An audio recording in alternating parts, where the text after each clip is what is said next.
Hi welcome back to my channel. ఈరోజు కథ mister Raavan 21వ భాగాన్ని వినేద్దాం. కాసేపటి తర్వాత మరోసారి జైని తేరిపారా చూశారు గాయత్రి. ఫేస్ ఇంతకు ముందులా లేదు, చాలా డల్గా ఉన్నాడు.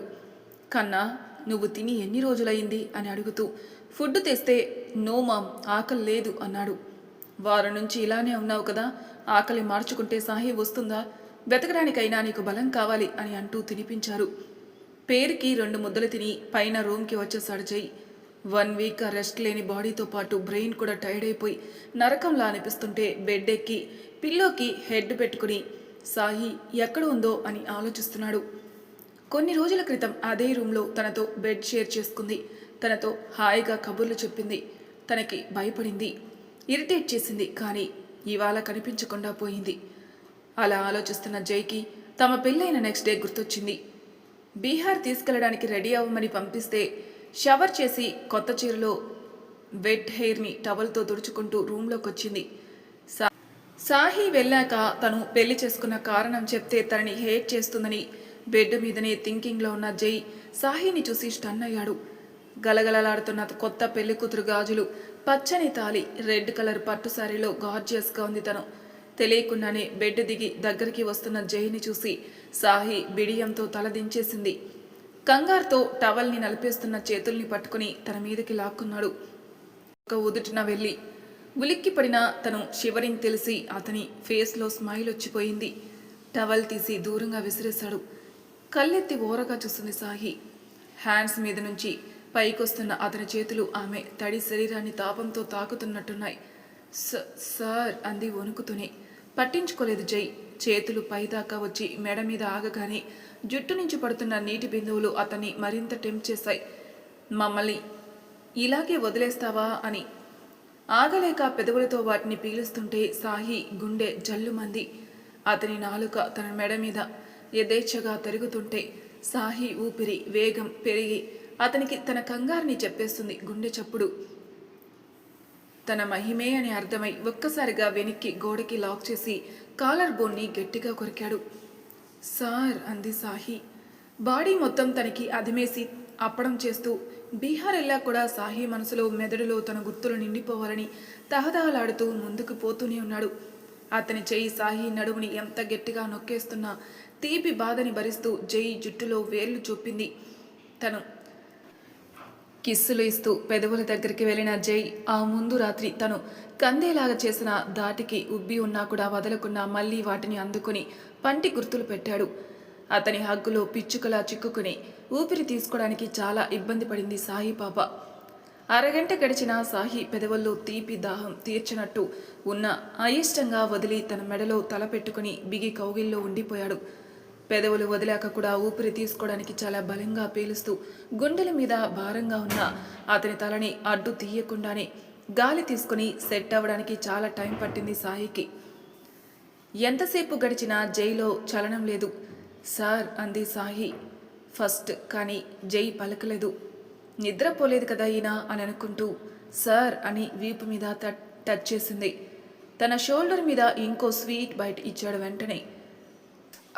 సార్ అంది. పలకలేదు మరి అందుకే. అంటే ఎందుకు డిస్టర్బ్ చేస్తావు, ప్రశాంతంగా ఉండనివ్వవా అని మీసంతో ఆమె మెడని ఎర్రగా కందిపోయేలా చేస్తుంటే మీరు బీహార్ వెళ్ళాలి అన్నారు, లేట్ అవుతుందేమో. నేను కాదు, నువ్వు కూడా. అదే ఇద్దరం. లేట్ అయితే మళ్ళీ ట్రైన్ వెళ్ళిపోతేను. పిచ్చి, ట్రైన్కి వెళ్తే మనం వెళ్ళేది ఇవాళ కాదు, మరి 3 రోజులు పడుతుంది. అమ్మో, ట్రైన్లో 3 రోజులు ప్రయాణం చేయాలా? అంత దూరం ఎందుకు సార్? అసలు నీకు పరిచయం చేయాల్సిన వాళ్ళు ఉన్నారులే. నాకెందుకు పరిచయం? కొత్త వాళ్ళంటే నాకు భయం సార్. ఇంట్లోనే ఉందామా? హనీమూన్ వద్దా మరి? మేడంతో హనీమూన్ అని చెప్పమన్నారు, కానీ మనం వెళ్తుంది దానికే అనలేదు కదా సార్ మీరు. పర్వాలేదు, తెలివి ఉంది నీకు అని తలెత్తాడు. మూతి ముడుస్తూ ఎలా వెళ్ళేది మరి మనం ఇప్పుడు అని అడిగింది. చేతిని గాల్లో లేపుతూ విజిల్ వేశాడు. కళ్ళు పెద్దవి చేసి విమానమా అంది షాక్తో. అవును. ఫస్ట్ టైం కదా నువ్వు? అవును. అసలు ఎప్పుడూ దగ్గరగా కూడా చూడలేదు కూడా. ఈరోజు చూడడమే కాదు, ఎక్కుదు కూడా. సార్ ప్లీజ్ నేను రాను అని మొండికేసింది. ఎందుకంటే నాకు భయం సార్. అలా గాల్లో తేలుతూ వెళ్ళడం. అమ్మో, ప్రాణాలు పోతాయి కదా. నీ మొహం రోజు ఎంతమంది ట్రావెల్ చేస్తారో తెలుసా? వాళ్ళకు అలవాటేమోనే కానీ నాకు కాదు. నాకు భయం సార్. మధ్యలో ఏదైనా ప్రాబ్లం వస్తే విమానం కూలిపోతుందంట కదా, టీవీలో చూశాను. అవును, మనం కలిసి నరకానికి వెళ్ళిపోతాం. అప్పుడే వద్దు సార్, 1 సంవత్సరం అయినా మీతో బ్రతకాలి. 1 సంవత్సరమేనా అని కళ్ళెత్తాడు. మన రాతలో ఆయుష్ లేనప్పుడు ఏం చేయలేముగా సార్. 1 సంవత్సరం ఇక్కడే ఉండి అప్పుడు విమానంలో బీహార్ వెళ్దాం. కూలిపోయినా పర్వాలేదు. మెంటల్ పిల్లవే నువ్వు అని నెత్తిమిన ముట్టి, ఈరోజే వెళ్ళాలి అర్జెంట్ అన్నాడు. అయితే ట్రైన్కే వెళ్దాం సార్. గాల్లో నేను ప్రయాణం చేయలేను, నాకు చాలా భయం. నిజం. నువ్వేవి పారాషూట్లో పోవట్లేదే గాల్లో తేలడానికి. అయినా నువ్వు రానంటే నేను వెళ్ళిపోతా ఫ్లైట్లో. నీకు బస్ టికెట్ బుక్ చేస్తా, వచ్చేయి. 2 రోజులు అందులోనే కూర్చొని. ఒక్కదాన్నేనా? నా వల్ల కాదు అని భయంగా చేతిని పట్టుకుంది. కొట్టానంటే మొహం పగులుతుంది. అది వద్దని ఇది వద్దని ఏంటి నీ సోది? వస్తావా రావా? నాకు భయం సార్. మరి కళ్ళు తిరిగితే? నేను ఎత్తుకొని తీసుకుని పోతానులే, ఫ్లైట్లోనే వదిలేయలేను, సరేనా అంటూ చాలాసేపు ఆలోచించి జైని ఎన్నో ప్రశ్నలు వేసి లాస్ట్కి సరేనంది. ఫ్లైట్ని చూసి అమ్మో ఎంత పెద్దదో అని గుండెల మీద చెయ్యి వేసుకోవడం, ఎయిర్ హోస్టెస్ జాగ్రత్తలు చెప్తుంటే బెదురుగా చూడడం, ఎక్కాక కూడా భయపడి టేకాఫ్ అవుతుంటే వనకడం, తిరిగి ల్యాండ్ అవుతుంటే కళ్ళు మూసుకుని దేవుణ్ణి ప్రే చేయడం అన్నీ గుర్తుకొచ్చి జై పెదవుల మీద స్మైల్ వచ్చింది. ఆఫ్టర్ 1 వీక్ మెంటల్ పిల్ల ఫ్లైట్ ఎక్కడానికే వణికిపోయింది. 2 రోజులు బస్సులో కూర్చో అంటేనే కాదని చెయ్యి పట్టుకుంది. మరి ఎలా ఒక్కటే వచ్చేసింది అక్కడి నుంచి? ఎలా ఉంది? ఎక్కడికి వెళ్ళిపోయింది? ఏమీ తెలియక పిచ్చెక్కుతుంటే, సాయి ఒక్కసారి కనిపించవే, ఒకే ఒక్కసారి నా కళ్ళ ముందుకి నువ్వు రావాలి. కొట్టే ఒక్క దెబ్బకి 4 రోజులు హాస్పిటల్లో పడుకుంటే అడుగు అని అరుస్తూ వేస్ విసిరి మిర్రర్ పగలు కొట్టేశాడు. పగిలిపోయిన అద్దం ముక్కలు రూమ్ మొత్తం పడి అడుగు పెడితే గుచ్చుకునేలా ఉన్నాయి. అయినా వాటి మీదే నడుచుకుంటూ కింద గార్డెన్లోకి వెళ్ళిపోయాడు జై. హాల్లో ఫ్లోర్ మీద బ్లడ్ మార్కులు చూసి గాయత్రి గారికి డౌట్ వచ్చి ఆ అడుగులు చూసుకుంటూ పైకెళ్తే రూమ్లో జై కాళ్ళ నుంచి రక్తం వచ్చిందని అర్థమై చాలా బాధపడ్డారు. ఫస్ట్ ఎయిడ్ బాక్స్తో గార్డెన్లోకి వెళ్తే ఉయ్యాల్లో పడుకొని కనిపించాడు జై. కాళ్ళ మీద స్పర్శకి మామ్ ఏం కాలేదు వదిలే అని అంటే, కొడతాను జై నిన్ను. ఇలా దెబ్బలు తగిలించుకుంటూ అన్నం తినడం మానేసి నిద్రపోకుండా ఉంటే సాహి నీ దగ్గరికి వచ్చేస్తుందనా చెప్పింది? అది వచ్చినా నేను రానివ్వను మామ్. అదేంటి జై, ఎందుకు? ఎంత ఏడిపిస్తుంది నన్ను? ఎందుకు చెప్పిన మాట వినకుండా వెళ్ళిపోవాలి? నాకు చాలా కోపం వస్తుంది. అది కానీ కనిపిస్తే నిజంగా చంపేస్తానేమో మామ్. హహ, అదే ప్రేమ కన్నా. నాన్ సెన్స్, అది నా కోపం మామ్. కోపం అయితే తను కనిపించాక కొడతావు సరే, కానీ ఇప్పుడు కనిపించడం లేదని నిన్ను నువ్వే సెల్ఫ్ హార్మ్ చేసుకోవు కదా. నేనేం కావాలని చేసుకోలేదు, అనుకోకుండా గుచ్చుకున్నాయి. నేను నీ కన్న తల్లిని జై, అబద్ధాలు చెప్పకు. నిజం మామ్, దాని మీద నాకు ఏ ఫీలింగు లేదని మొండిగా అన్నాడు. సరే నాకు చెప్పద్దు, నీకు నువ్వే ఆన్సర్ చెప్పుకో సరేనా? సాహిని మీ సారికి అప్పగించడం కోసం మాత్రమే పెళ్లి చేసుకుంటే నీ బాధ్యత అక్కడితో అయిపోయింది. ఇప్పుడు వెతికి బాధపడాల్సిన అవసరం ఏముంది? అదేంటి మామ్, అది మనకి ఏం కాదా? వెతకకుండా ఎలా ఉండేది? ప్రేమించట్లేదు అంటావు, మళ్ళీ నీకు కావాలి అంటావు. ఇదేం లాజిక్? సాహిని అక్కడికి పంపించేశాక నీకు ఒక్కసారి కూడా తను గుర్తుకు రాలేదా? ఇక్కడికి తెచ్చుకోవాలని అనిపించలేదా? అనిపించకపోతే నువ్వు అన్నట్టు తను ప్రేమించలేనట్లేదే.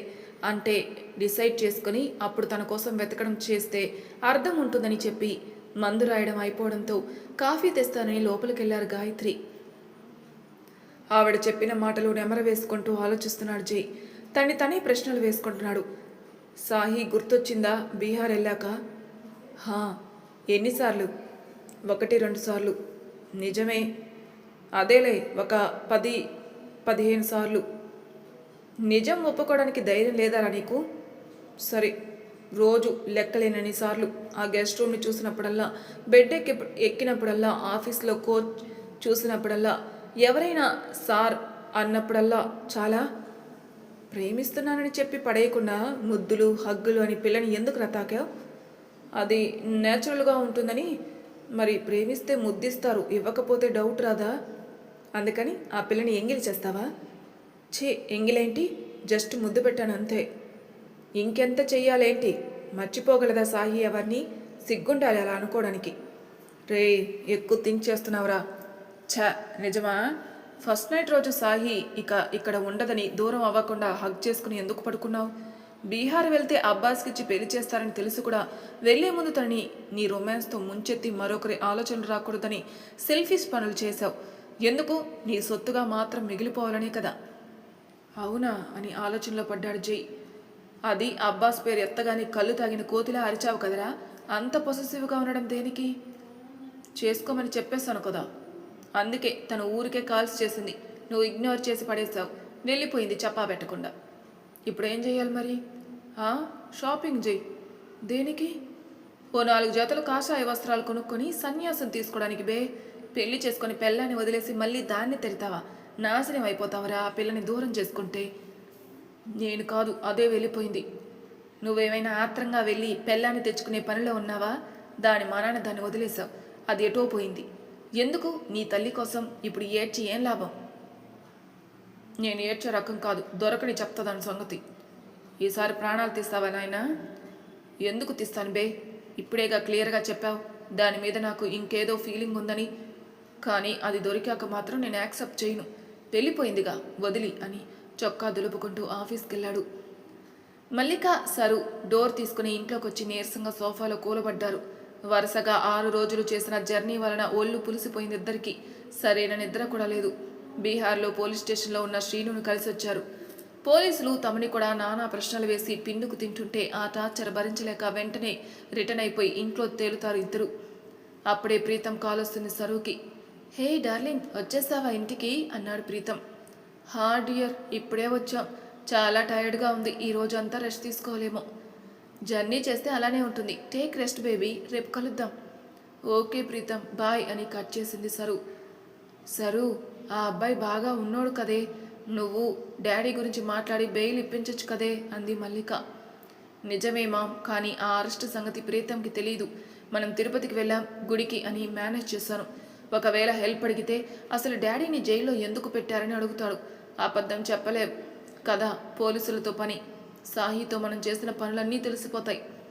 నాకు గిరికి పెళ్ళయిందని కూడా తెలిసిపోతే ఇక నాకు ప్రీతంతో పెళ్ళయ్యే ఛాన్స్ 0% మా.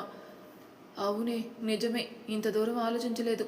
మీ డాడీ ఇంకెలా బయటకు వస్తాడో చూద్దాం మమ్మీ, ఏదైనా దారి దొరక్కపోదు కదా. గుర్తుపెట్టుకో, ప్రీతంతో నా పెళ్ళి అయ్యేదాకా ఈ విషయాలు బయటకు రాకూడదు అని హెచ్చరిస్తే సరే అంది మల్లిక. సాహి ఆ గూడెం వెళ్ళి ఇంకో వారం అయిపోయింది. అంటే మొత్తం 2 వారాలు అయిపోయాయి. ఒకరోజు సాహి బయట పిల్లలతో ఉంటే అవ్వ ఇంట్లో సామాను సర్దుతూ సాహి ఫోన్ చూస్తుంది. ఇదేదో ఫోన్లా ఉందే, ఎలాగ దీన్ని తీసేది అనుకుంటూ చేతికందిన బటన్స్ గట్టిగా నొక్కేయడంతో ఫోన్ స్విచ్ ఆన్ అయింది. ఒక్కసారిగా ఫోన్ లైటింగ్ వచ్చేసరికి అమ్మో ఏమైపోయిందో ఏమో అని భయపడింది అవ్వ. తర్వాత ఫోన్ మళ్ళీ అక్కడే పెట్టేసి సాహి చూస్తే ఏమైనా అంటుందేమో అని భయపడి తనకి చెప్పలేదు కూడా. తన పని తాను చూసుకుంటుంది. సాహి ఆ ఫోన్ గురించి ఎప్పుడో మర్చిపోవడంతో అసలు దాని వంక కూడా చూడలేదు. ఆన్ అయిందని తనకే తెలియలేదు. What's this? ఆఫీస్ మొత్తం అదరేలా అరిచాడు జై. మేనేజర్ గడగడ వణికిపోతూ సారీ సార్ అన్నాడు. ఏంటి సారీ? ఇది నేను చెక్ చేయకుండా పంపుంటే ప్రాజెక్ట్ మొత్తం క్యాన్సిల్ అయితే మీరు పే చేస్తారా రీఫండ్? ప్రతిదీ నేను చూసుకునేలా అయితే మీరంతా ఎందుకు రిజైన్ చేసి పొండి అని తిట్టిపోశాడు. మాట్లాడితే ఇంకా ఎక్కువ పడతాయని ఆ మేనేజర్ సైలెంట్గానే ఉన్నాడు. ఎందుకంటే ఎక్స్పీరియన్స్ చేస్తున్నాడు గత వారం నుంచి. సాహి మీదున్న కోపం అంతా ఆ ఆఫీస్ స్టాఫ్ పై భరిస్తున్నారు పాపం. గెట్అవుట్, మళ్ళీ ఏదైనా మిస్టేక్ కనిపిస్తే ఫైరింగ్ ఆర్డర్ టేబుల్ మీద ఉంటుంది అని అరిచి ఫైల్స్ విసిరికొట్టాడు. ఆ పేపర్స్ అన్నీ సైలెంట్గా ఏరుకుంటుంటే ఫోన్ వచ్చింది జైకి. మీరావళి గారి నుంచి. మాట్లాడిన వెంటనే ఆ మేనేజర్ని తోసుకుంటూ బయటికి పరిగెత్తాడు. ఎప్పుడు హుందాగా వచ్చి వెళ్లే తన బాస్ అలా హడావిడిగా రన్ చేయడం ఎంప్లాయీస్కి షాక్ కొట్టేలా చేసింది. సాయంత్రం టైంలో పిల్లలతో నేల మీద గీతాలు గీసిన తొక్కుడు బిళ్ళ ఆడుతుంది సాహి. వాళ్ళకి సైగలతోనే ఆ ఆట నేర్పించి కళ్ళు మూసుకొని రైటా రాంగా అడుగుతా వెళ్తూ ఉంటుంది. రైట్ రైట్ అంటుంటే ముందుకు వెళ్ళేసిన తను ముక్కు ఏదో గోడకి గుద్దుకున్నట్టు గట్టిగా దెబ్బ తగిలింది. ఇక్కడ గోడ ఎప్పుడు కట్టారు అని బయటికి అంటూ కళ్ళు తెరిచింది. నిప్పులు కక్కే కళ్ళతో చూస్తూ చేతులు పాకెట్స్లో పెట్టుకుని ఎదురుగా జై ఉన్నాడు. కల కంటున్నానా అనుకుని కళ్ళు నలుపుకొని తను వెళ్ళి అల్లంత దూరంలో పడింది జై కొట్టిన చెంప దెబ్బకి. పిల్లలు దెబ్బకి పారిపోయారు పెద్దవాళ్ళని తీసుకురావాలని. జై స్టాప్ అని అరుస్తూ కారు దిగారు మీరావళి. కింద పడి ఉన్న సాహిని లేపి, సాహి ఎలా ఉన్నావమ్మా, ఇక్కడ ఉన్నావేంటి అని అడుగుతుంటే సాహి భయంగా చూస్తుంది జైని. సాహి నిన్నే ఇక్కడ ఎందుకున్నావని మీరావళి మళ్ళీ అడిగితే, క్షమించండి మాము అంది. సిగ్గులేదా మాట అనడానికి? తెలియక చేస్తే అడుగుతారు క్షమించమని. నీలా కావాలని మనుషుల్ని వేపుకు తినే పనులు చేస్తే అడగడానికి నోరు కూడా వస్తుందా అని జై వాయిస్లో హైలో మోగింది. సాహి భయంగా మీరావళి హ్యాండ్స్ పట్టుకుంటే, కామ్ డౌన్ జై, ముందు ఏమైందో కనుక్కుందాం అని చెప్పు సాహి అన్నారు. కానీ పిల్లలు వెళ్ళి వాళ్ళ పెద్దోళ్ళని తీసుకొచ్చారు. హే ఎవరు మీరని, సాహిని ఎందుకు కొట్టారని వాళ్ళ భాషల్లో కోపం చూపించారు గూడెంచడం. మీరావళి గారి మనుషుల్లో ఒకతనికి ఆ భాష వచ్చి సాహి మా అమ్మాయి అని చెప్పడంతో సాహిని అడిగారు వాళ్ళు సైగ చేస్తూ. అలా గుడ్లు అప్పగించి చూస్తావే, చెప్పు సమాధానం, లేదంటే వీళ్ళ చేతుల్లో మేము తన్నులు తినాలా అన్నాడు జై. వద్దు అని తల అడ్డంగా ఊపి అవును అని వాళ్ళకి సైగ చేసింది. అప్పుడు కానీ వాళ్ళు శాంతించలేదు. సాహి తప్పిపోయి తమతో పాటు గూడెంలోకి వచ్చేసిందని, తర్వాత వెళ్ళమన్నా వెళ్ళలేదని చెప్పారు వాళ్ళు. తప్పిపోయి కాదు, మన మీద పగ తీర్చుకోవడానికే వచ్చింది అని జై పళ్ళు నూరుతుంటే మీరావళి ఆపారు. సాహికి ఆశ్రయం ఇచ్చిన అవ్వకి కొంత డబ్బులిచ్చి థ్యాంక్స్ చెప్తే ఆవిడ వద్దంది. కానీ మీరావళి గారు బలవంతంగా చేతిలో పెట్టేశారు.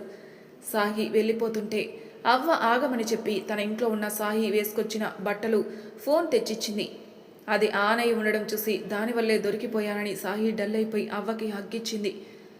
అయితే జై అప్పుడే నోటీస్ చేశాడు సాహి వేసుకున్న డ్రెస్. కాందాల్లో కూడా చుడిదార్లతో ఉండే తను ఈ గూడెంలో నార్త్ స్టైల్లో శారీ కట్టింది. ఆ అవ్వ ఇచ్చిన పాత చీర అయినా తనకి చాలా బాగుంది ఆ స్టైల్. వద్దని మనసుకి సర్ది చెప్పుకుని చూపు తిప్పేశాడు జై. కార్ దగ్గరకు వచ్చాక, నేను మీతో రాను మాము, జై సార్తో వెళ్తాను అంది. ఎక్కడికే వచ్చేది, చెప్పిన మాట వినుంటే ఆలోచించేవానేమో, ఇప్పుడు మాత్రం నిన్ను తీసుకుని వెళ్ళేదే లేదు. సార్ తీసుకుపోండి మీ కోడల్ని అన్నాడు. ఎందుకు మాము, పెళ్ళైన అమ్మాయి ఎక్కడ ఉండాలి అని అడిగింది సాయి. అవును, పెళ్ళైన అమ్మాయి ఎక్కడ ఉండాలి, పెళ్లి చేసుకున్న వాడి ఇంట్లో, లేదంటే వాడు ఎక్కడైనా సేఫ్టీ కోసం ఉంచితే అక్కడ. మరి నువ్వు ఎక్కడున్నావే ఈ 2 వారాలు? వెళ్ళిపోయావు కదా మమ్మల్ని అందరినీ పిచ్చోళ్ళని చేసి, ఇంకే హక్కుతో అడుగుతున్నావే అని అరిచాడు జై. సాయి కళ్ళలో వాటర్ వస్తుంటే, జై ఇంక వద్దు, నేను ఊరుకోను తను ఏడుస్తే అని సాయిని దగ్గరికి తీసుకున్నాడు మీరావళి గారు. చెప్పు సాయి, ఎందుకు వచ్చేసావు? ఆ శ్రీను నిన్ను బ్లాక్మెయిల్ చేసినందుకైనా అంటే అవును అని తలూపింది. ఆ బుర్రలో కొంచెమైన గుజ్జుంటే వాడు చెప్పేది నిజమో కాదో తెలిసేది. మా మామ్ని కూడా కాపాడుకోలేని చేతకాని వాడినా కనిపిస్తున్నానా నీకు? మరి నువ్వెలా వస్తావు నా దగ్గరికి అని జై ఫైర్ అవుతుంటే, లేదు సార్, నేను అలా అనుకోలేదు కానీ భయం వేసింది అని చెప్తూ, మాము మీరైనా చెప్పండి అంది. జై ఆగు నువ్వు, ఇది నా ఆర్డర్ అని మీరావళి గారు సీరియస్గా చెప్తే సైలెంట్ అయి వేరే సైడ్ తిరిగేశాడు జై. చెప్పు సాయి, నిజంగానే తప్పిపోయి వచ్చావా ఇక్కడికి? లేదు మాము, సారీ, గాయత్రి మేడంకి ఏమైనా అవుతుందేమో అని భయంతో బస్సు ఎక్కేశాను. కానీ మళ్ళీ ఇన్ని రోజులు మీరు జై సారు నా కోసం చేసింది వృధా అయిపోతుందని అనిపించింది. అదే, నేను ఎవరికీ కనిపించకుండా మీ దగ్గర, శ్రీను బాబాయ్ దగ్గర కూడా లేకపోతే ఏ సమస్య ఉండదని మధ్యలోనే బస్సు దిగేశాను. చూసారా, నేను చెప్పాను కదా సార్, ఇది కావాలనే చేసిందని. దానికి తెలీదా కనిపించకపోతే మనం ఎంత కంగారు పడతామో? పిచ్చి వాళ్ళలా వెతికాం కదా ఇన్ని రోజులు. ఇదేమో ఇక్కడ తొక్కుడు బిల్ల కోతి కొమ్మచ్చి ఆడుకుంటుంది. జై కోపంలో కూడా న్యాయం ఉండి మీరావళి ఏమీ అనలేదు. జై అన్నట్టు అలా చెప్పకుండా వెళ్ళిపోతే మేమేమవ్వాలి సాహి? నీకు ఏమైందో, ఎక్కడున్నావో అని రోజు భయం భయంగా గడుపుతున్నాం తెలుసా? నువ్వు బస్సు దిగిన చుట్టుపక్కల ఏరియాస్ అన్నీ గాలిస్తున్నాం ఇన్ని రోజులుగా. నీ ఫోన్ ఆన్ అయి లొకేషన్ తెలిసింది కాబట్టి సరిపోయింది, లేదంటే ఎప్పటికీ వచ్చేదానివే కాదా అన్నారు. సారీ మాము, ఆ క్షణం భయంతో నాకేం చేయాలో తోచలేదు. అయినా చెప్పాలని ఆయనకి ఫోన్ చేస్తే ఎత్తలేదు, తిట్టి పెట్టేసి స్విచ్ ఆఫ్ చేశారు. దానికి కూడా కారణం నువ్వేనా? నీ నీ తిక్క వల్లనే అని అది కూడా తన మీదకి తోస్తుంటే సాహికి ఏడుపు వచ్చేసింది. నాకు చెయ్యొచ్చు కదా సాహి అన్నారు మీరావళి. ప్రాబ్లంలో ఉన్నది హైదరాబాద్లోని మేడం కదా మాము అని ఏడుస్తూ చెప్పింది. సరే ఏడవకు అని కళ్ళు తుడిచి కారు ఎక్కించారు. సాహి మీరావళి ఎక్కిన కార్ బీహార్ వైపు వెళ్తే జై కారు డైరెక్ట్గా హైదరాబాద్కి టర్న్ తీసుకుంది. మరి తర్వాయి భాగంలో ఏం జరుగుతున్న క్షిప్సాలు తెలుసుకుందాం. అంతవరకు నా ఛానల్ సబ్స్క్రైబ్ చేయని వాళ్ళు ప్లీజ్ సబ్స్క్రైబ్ చేసుకోండి, లైక్ చేసి షేర్ చేయండి, మీ అభిప్రాయాలను కామెంట్ రూపంలో తెలియజేయండి. Thank you for listening.